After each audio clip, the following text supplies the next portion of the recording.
大家好，歡迎嚟到財經策局嘅 podcast 啦。今日係星期五啦，本來就想同大家講啲輕鬆啲嘅話題，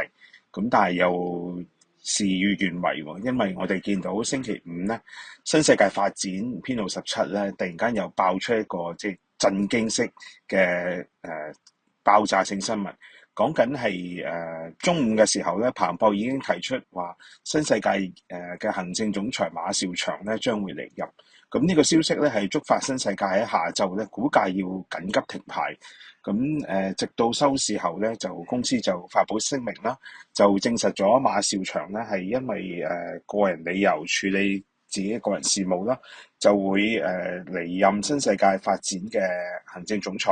而改由而家新世界執行董事兼新世界中國地產嘅行政總裁咧黃少薇咧係接任。咁呢個消息當然又係震驚全世界啦，包括成個財經市場、投資界啦。因為馬紹祥大家知，其實早喺大約2個月前呢，先至係啱啱由鄭志剛手上咧係接替咗行政總裁嘅職務。咁當時我記得我都有寫文咧，當時一方面我就認為鄭志剛真係一個廢除軍嘅行動咧，好明顯係因為同鄭家純不和，或者鄭家純認為鄭志剛功高蓋主，所以要將佢罷免啦。咁而同一時間咧，就係委任咗馬紹祥。當時已經係新世界接任咗幾年，亦都係新世界發展嘅執行董事啦，係出任呢個行政總裁嘅職務。咁當時咧，我已經提出過疑問。雖然馬紹祥嘅履歷咧係相當之靚，佢包括出任過發展局嘅局長啦，亦都熟悉土地發展事宜啦，亦都同內地好多央企，包括大家見過，譬如新世界同華潤嘅高層，以至同招商局嘅高層簽訂一啲合作意向書，發展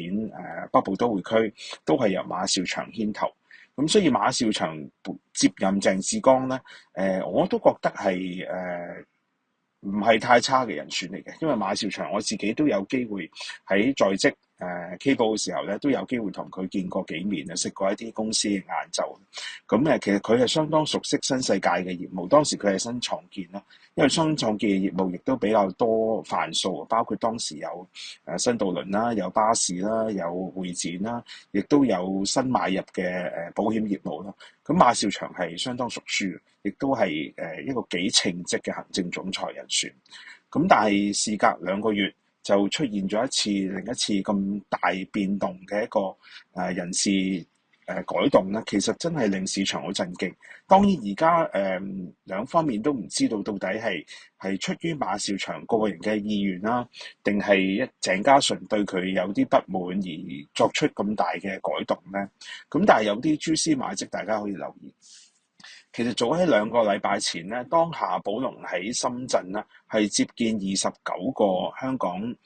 地產商嘅財團嘅時候咧，當時馬紹祥本人咧仍然係代表新世界咧係有出席呢個高層嘅會面。咁呢個其實代表咗當時其實馬紹祥仍然係穩固喺新世界發展嘅行政總裁職位，因為見嘅人物唔係第二個，而係港澳辦主任夏寶龍。可以話係最高層嘅一個北京代表嘅官員啦。如果馬紹祥當時已經係有離去嘅意向嘅話，就冇理由繼續由馬紹祥咧係去做一個咁高層次嘅代表團接見。咁所以呢方面咧，我自己係有啲覺得今次未必係出於馬紹祥本人意願啦。咁而另一個理由咧就係當然新世界嘅聲明就話係馬紹祥個人意願啦。咁但係你見到其實主席鄭家純喺個聲明入邊咧都講得好白嘅，佢話係檢視過集團方向之後咧，認為係發展嘅需要有一個適時嘅階段性改變，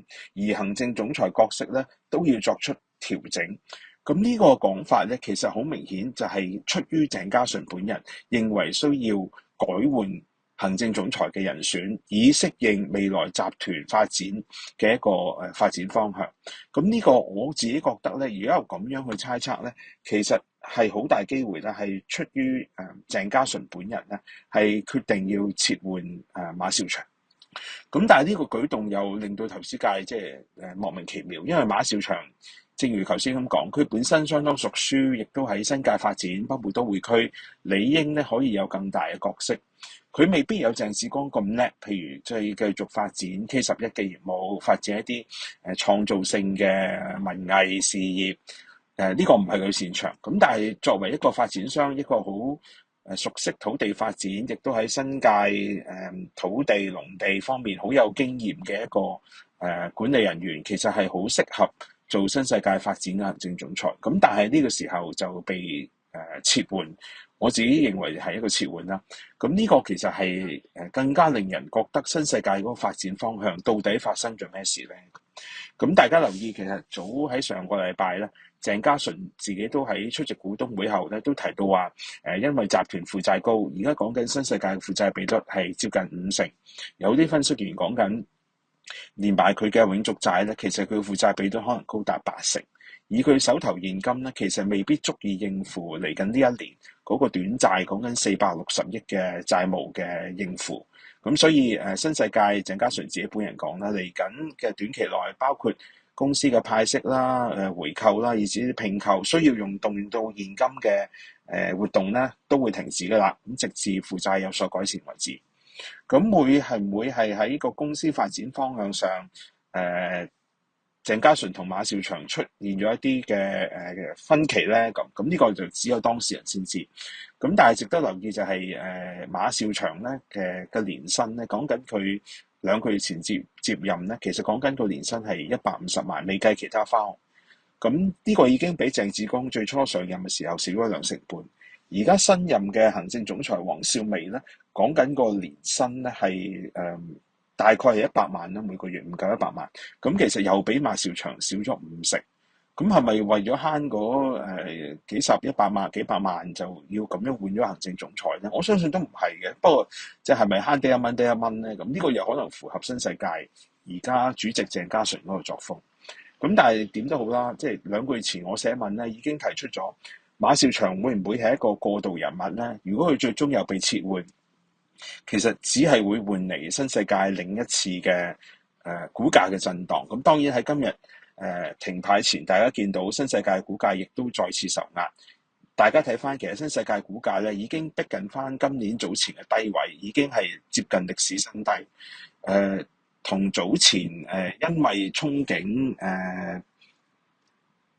鄭志剛離任之後，新世界可以注資去新世界大股東周大福可以注資去救公司，股價上到近11蚊咧，而家又幾乎跌咗一半。咁你可以見到咧，其實新世界嗰個股價咧一直都係即係處於捱打，加上上個禮拜亦都被剔出咗藍籌股啦，20年嚟第2次啦。咁呢個其實一切都反映咗即新世界咧，我自己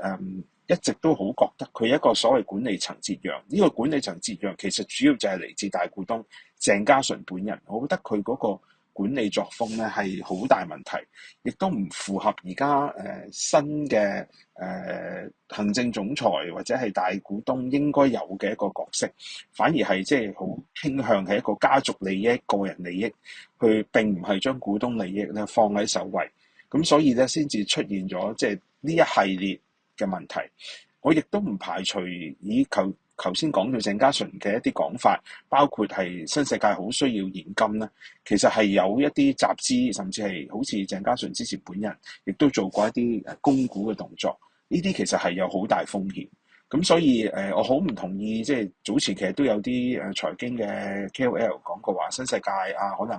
業務唔係太差，可能可以見底啦。我係非常唔同意呢個睇法。我一直認為新世界係出現咗好大問題，而個問題本身正正係嚟自鄭家純本人。